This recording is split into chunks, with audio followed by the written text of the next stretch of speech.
Hi, this is Paul. Sorry I didn't have a Monday morning homeroom video for you. Just didn't work out with Friday. Had a big conversation Friday and other things to do, and that's just the way it works. And this isn't going to be terribly long either because I've got my Monday evening family phone call with my mother and my sister and my brother-in-law, and that's very important. So I do it every week. It's not actually a phone call, it's a Zoom call. But anyway, but I've had so much video content in my head, and I have a lot of conversations this week. I have some really good ones that you should be looking forward to because they're going to be really good. So don't set your. They're going to be good. I'm talking to Richard Rowland this week, and really looking forward to that. I've been, of course, reading the space trilogies. I've got some deep dives I want to do into Paralandra, but again, I haven't had time. Those kind of videos take 2 to 3 hours to make, and unless I have 2 to 3 hours to make them, it doesn't get done. And then sometimes when I make these little videos, they're a little frustrating because I can only just get started on them. But I want to talk about science fiction and eschatology and universal history because if we understand what's happening with universal history, I'm going to talk about that tomorrow with Richard Rowland. This is sort of, so as human beings, we have to work from a map of our world. And that map is going to have to include other people. It's going to have to include just all of the levels that human beings participate in and can recognize. And so that's part of the reason we have those are our mythologies in many ways. The mythologies are very deeply close to the maps. And I've been doing a lot of thinking about science fiction, and C.S. Lewis's space trilogy, is it science fiction? We're going to have to talk about that. I'd say yes, it is. And it is in the sense that one of the things that came out in the conference so well was, for me, was the relationship between, let's say, origins, mythology, and eschatology. These ends, the mythological character of these ends orient us because that's the job of the mythology and the eschatology. They orient us from beginning to end because anyone who is walking a path needs to understand where they've come from and where they are going. And the where they've come from and where they are going are equally part of another great thing out of the conference was when we talked about memory. And I thought John Vervaeke had a wonderful image. I'm trying to go through the Synod videos and to sort of, finish distilling all that stuff. But I also really want to go through the conference videos because there's so much at the conference that needs revisiting and digesting for me. And so when John Vervaeke talked about memory, that was so important. And Jonathan Pageau talked about eschatology and mythology in similar veins. And so I found this little bit. This conversation between those two was just amazing. I'm hoping, and some people might not understand why I'm harping up on this because I do. Because I want, and I think to me this is crucially important at this moment, is to be able to formulate a form of eschatology which is not fortune telling. Yes. Right. Which is not like in so many years this sign is going to happen and this and that and this and that. I'm not saying there aren't signs and there aren't things that happen, but I think that now what he's pushing back against is a lot of literature in the late modern period. And I think we are leaving the modern period, but literature in the late modern period by fundamentalists, and I don't mean that in a disparaging way, but by, let's say, literature in the late modern period by ardent modernists that would write books like 1980 Countdown to Armageddon or The Late Great Planet Earth. These were modernist texts, and the idea was that eschatology was like prediction. And even the word prediction, it isn't a bad word to use, but it's prediction in the way that our past is memory. Okay? It's posturing and it's at handness for moving into the future. That approaching the eschatology this way it can give us a solution, because people hear me, and I know I freak people out, right? I freak people out because I talk about AI and I compare it to the beast in the Revelation, and then people think, oh, Jonathan is saying it's the end of the world. It's like, I'm telling you, this is the imaginal pattern that was projected into an indefinite future, an eschatological future that distills what civilization and technology is. And now I can use that as a model, and I can look into the world and I can see instantiations approaching or moving away from that model. So isn't right? it like a lens that allows you to see better to the horizon rather than a model that you're looking at even? No, it's like, yeah, it's a frame of, it's like a frame of Yes, vision that yeah. now permits you then to look at the details of the world and to be able to make sense of what's going on. So to me, so when I say that, I really do believe that, let's say, AI is moving towards the image of the beast in Revelation. And it's not just like how can I say this? It's not just like an arbitrary description of something that I read in the text that I can see, oh, it's this. Like, oh, you put a number, right? When you were young, you probably had this thing, like, they're going to put a number on your hand. And then and as soon as someone talks about tattoos, you're like, oh, that's going to be it. Like, they're going to put a number on your hand. But it's like, it's rather to understand the imagery as something which is manifesting the extreme limit of certain aspects of reality. Right. Okay, let's leave it there. So Damien Walker just recently released a video on is Star Wars science fiction, and apparently there's a big debate about this, and I can understand the debate because what's happening is that the relationship between fantasy and science fiction have always been blurry. Part of the reason, I think, if you look at Narnia and Tolkien with respect to fantasy, in some ways they wanted to use magic instead of technology in order to achieve things. Now, Tolkien with the elves sort of blurs that line in some way, but blurs it in a good way. So here Damien deals with the question, is Star Wars science fiction? The most common takedown of Star Wars to prove that it isn't science fiction is to claim that the science in Star Wars isn't sciencey enough. Because, of course, science fiction is fiction with science in. Except actually things just aren't that clear at all. Let's go on a quick journey back into the history of science fiction, starting around the mid-1700s with the philosopher Voltaire, who wrote the story Micromagus about a giant being who travels across the galaxy, which is shaped by the forces of gravitation, which Voltaire had just become familiar with, and he was about to familiarize lots of the French and European public with it. And then we can go forward another. Okay, so let's pause there with Voltaire, because actually, if you go back to Damien Walter and Jonathan Pageau had a wonderful conversation with Rebel Wisdom about a year ago. And I remember watching that conversation thinking, I want to talk more about this. And then, of course, things happened, but it stuck in my mind enough that as I was working on Lewis and his space trilogy, I wanted to go back there, and I've been paying more attention to Damien's videos. And Damien's stuff on science fiction I find tremendously helpful and really excellent. So you go all the way back to Voltaire, and I think part of what has to happen here is that because this is Voltaire, you're going to banish magic, and what are you going to use in its place to sort of have an imaginal fringe, okay? And I'm going to bend Vervaeke's imaginal concept for that, because you need an imaginal fringe to sort of write narrative into the future. And because you've banished magic, which had already always functioned that way in the narrative, of course it's with someone like Voltaire that now suddenly we're going to use the new magic, which is science.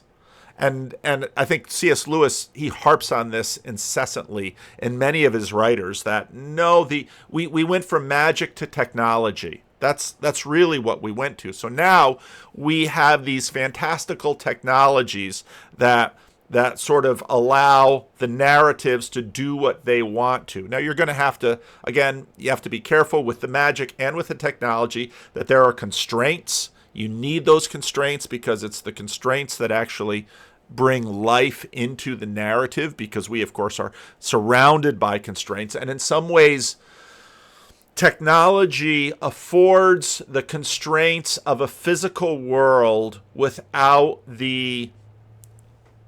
what the Enlightenment and in some ways the Reformers felt like the bullshit and the cheating and the grift of magic. Okay, let's say it that way. another 50 years or so to Mary Wollstonecraft Shelley, who began to wonder if the galaxy is this mechanical operation of gravitationally orientated planetary bodies, then what is the place of the human being in this new universe? And her answer was to write Frankenstein. Okay, and if you go back to my live stream on Friday, and if you listen to Nate Van Denen, who was one of the CRC pastors, I thought he really nailed it when he said, our question right now amidst the transhumanism, all of this moment, our question is, what is a human being? And now, instead of looking at it in terms of, let's say, the relational ecology of divinity that imbued the pre-Enlightenment world, now we have the technological power of the Church of Science into the future. Again, we're running the mythology and the science fiction, the future mythology at the same time. A modern Prometheus. And these are some of the early origins of science fiction.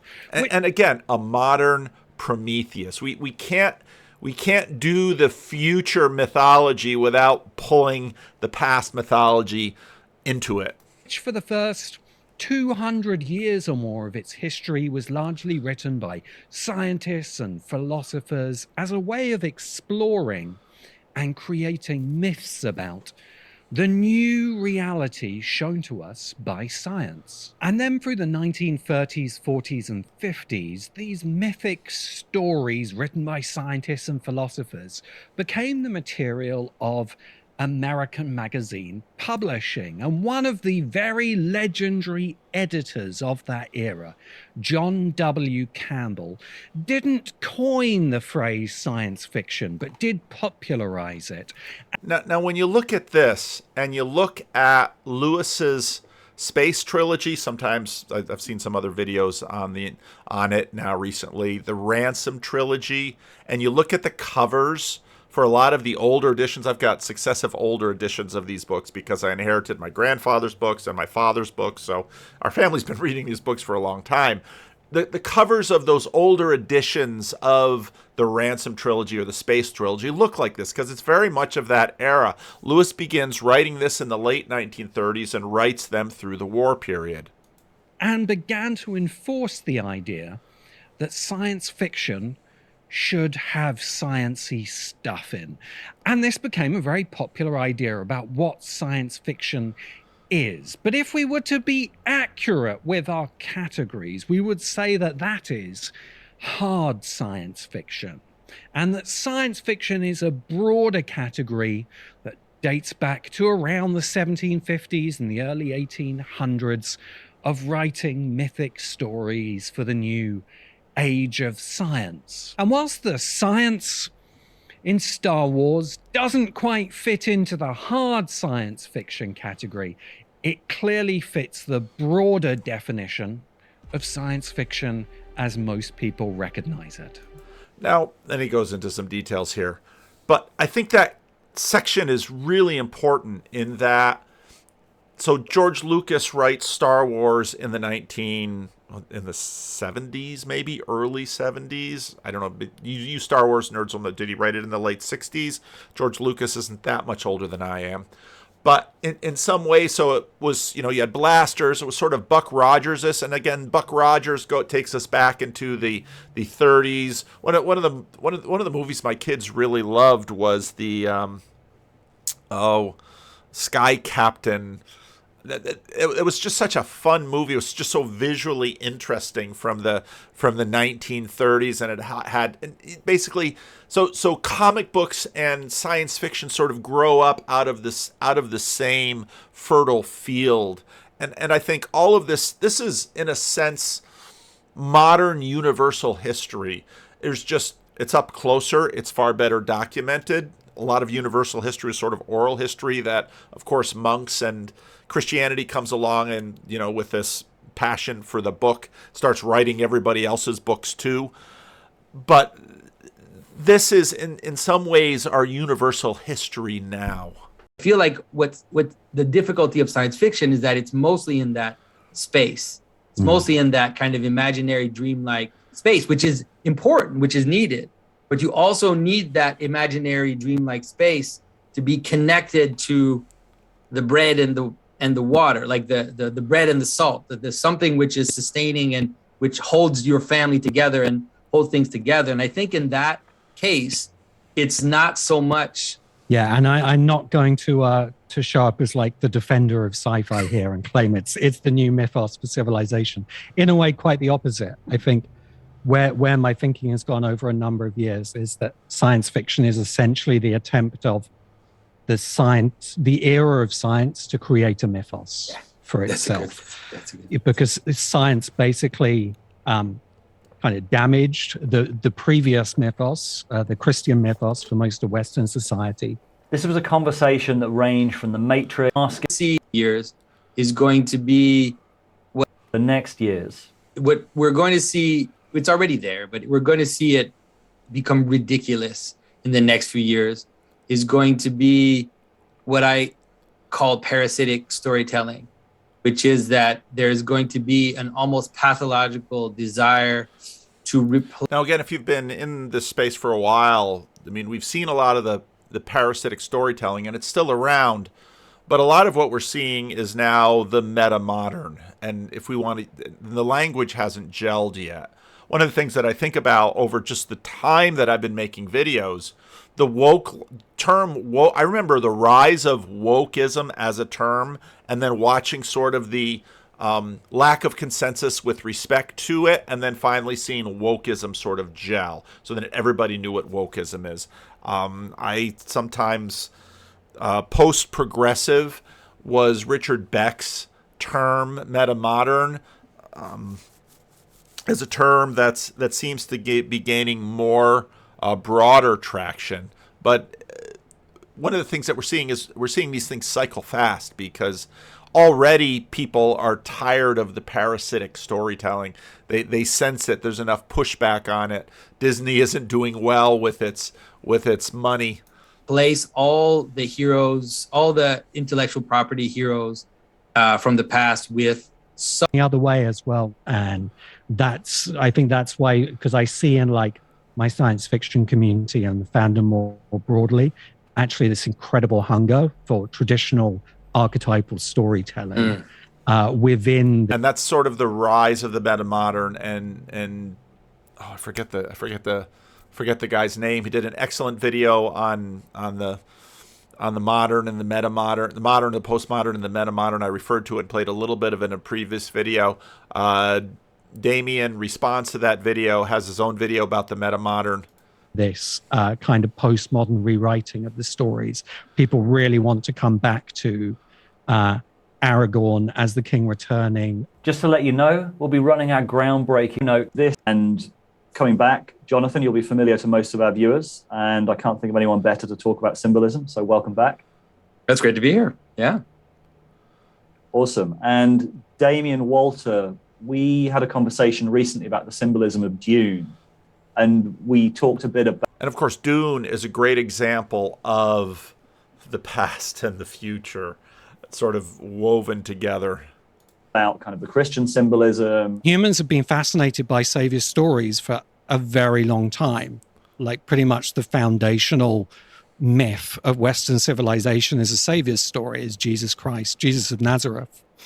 And I think it's really interesting to think about the relationship between these stories, because when we talk about, one of the reasons we struggle now, or many people from, a kind of a rational atheist secular background, as I am myself, we struggle to engage with like the Christian mythos now, because it's all woven up with ideas of superstition and could a man like Jesus have been literally the son of God? So instead... And you see how in the Enlightenment and the Reformation you have this pivot into science as the science of the way to dream. and to do the eschatological work into the future. We're able to do a lot of the same things through a story like Dune, where that savior story, and you have most of the same stages represented, is placed into a context where we can appreciate it, a science fiction context, move it to the future, and give it superpowers instead of miracles of Christ. The theatre is a sacred experience. You're not just going there to be entertained. You're going there to reconnect with the mythos of your society and to question it and to engage in criticism. And of course, this has been true for a very long time. Of it as well. And these, in some ways, are traditions we've lost. And we've really lost sight of what story is doing, that it's building our shared mythos for us. I thought it would be, we kind of buyers, welcome back. Yeah, thank you, David. It's always a pleasure to be on the Rebel Wisdom channel. And with Damien shares an awful lot of sort of similar frameworks. He's very familiar with John Bevacky's work and is very familiar with your work as well. So hopefully we can kind of dig into kind of the deep mythos. That's great, yeah. And he's been watching the channel from the other end of the world, and so I really have to have you on, Damien. Maybe Damien, if you want to sort of start by what are the interesting topics or the pieces that you would particularly want to touch on? Well, I've been really watching quite a lot of Jonathan's work and commentary over the last couple of months. And you've been a name I've been kind of familiar with through our sense-making community, and then started to get to know you more in detail after the Four Horsemen of Meaning video, I think, with yourself and Jordan Peterson and Viveki and Bishop Barham. And, my work has focused initially on storytelling. Because of areas of my work, I wanted to understand what stories were. I couldn't find a good answer to that in the world for myself. So I kind of went back to college to study storytelling for about 8 years. And then that kind of brought me back into a lifelong passion for science fiction and fantasy. And I'd always been a fan, but the last 2 or 3 years, I've been really digging into what we seem to be doing with science fiction, because it's like a level of popularity of science fiction movies and now video games as well. And we're kind of going into science fiction virtual worlds, which I think is interesting to try and explain why are we so fascinated with this symbolism, this kind of symbolic language. And when you think about it, between fantasy and science fiction, Harry Potter, Lord of the Rings, Marvel Cinematic Universe, Star Wars, Star Trek, is there a major mythos platform, a non-mythic platform that people are all over? I'm on the levee and I see some man and woman walking down the levee. That's where I take my walks and get my exercise. And woman has the little Harry Potter tattoo right on her. That the Horcrux thing from some of the last episodes.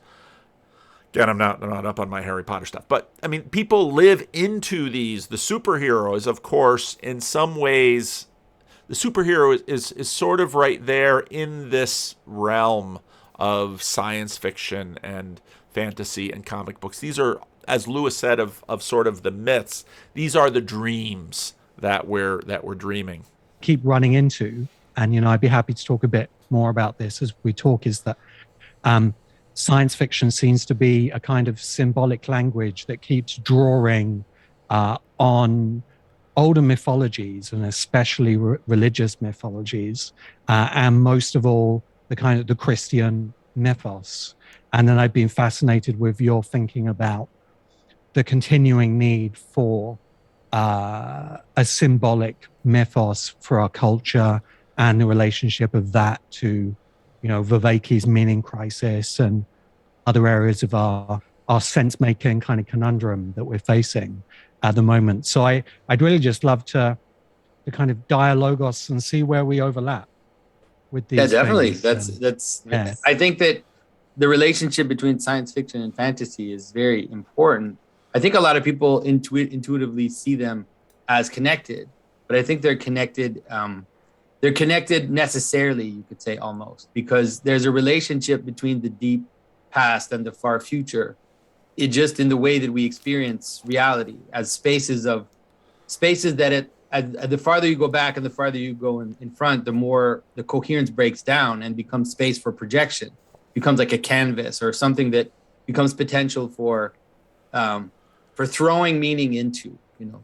And so you see that. That's why I just wrote an article right now, just recently, about how science fiction, especially the idea of aliens and extraterrestrials, is an explosion of medieval thinking. It's actually taking medieval thinking of the notion of, let's say, foreign monsters on the borders of the world, and the foreign, and also the hybrids in the margins of manuscripts, and making it into a cosmic manuscript where all these faraway galaxies and faraway worlds are basically just playing out all these races that you would find in Pliny's maps, let's say, you know, all these idiosyncrasies and, you know, aspects of humanity that are taken to a point and that manifest like a specific aspect.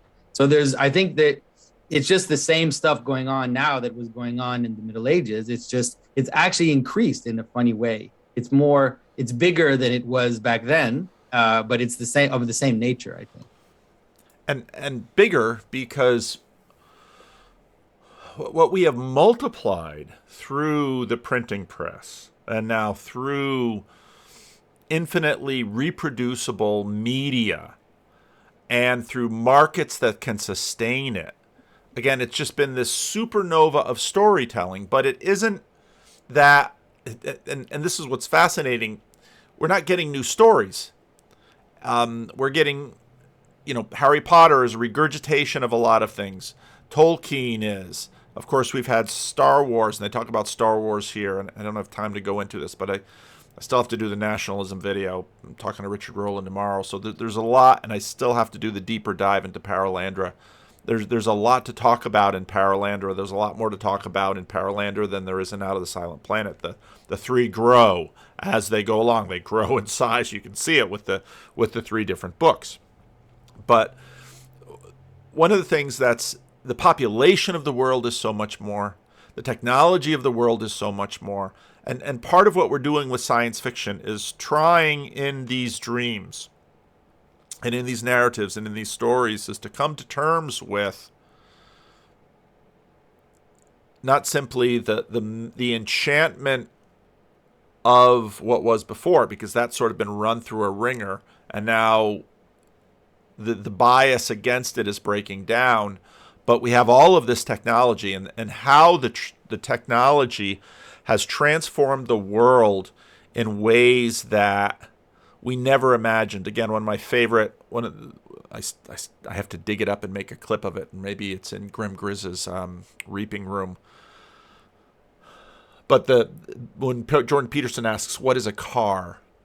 and he just it was in one of his lectures, and suddenly the whole car thing just explodes. It's like it's a way to transform cities. It's and now as the world is wrestling with cars and how many cars can the world actually take, and are they going to go from gasoline and internal combustion to electric and hydrogen, or mass, just there's no wonder we're working with these things. So then when you read something like Lewis's Space Trilogy, which is, coming up on 80 years old now, yeah, there's a lot to think about. And I am out of time. But I wanted to have a little something for you for tomorrow. And hopefully, again, I've got 2 big conversations tomorrow. And, any given day, I only have a certain number of hours I can actually devote to this work. And it's always the competition between the different segments of my channel and the different interests that I have with the work that I have. And yeah, we'll see. So anyway, leave a comment. This is your homeroom.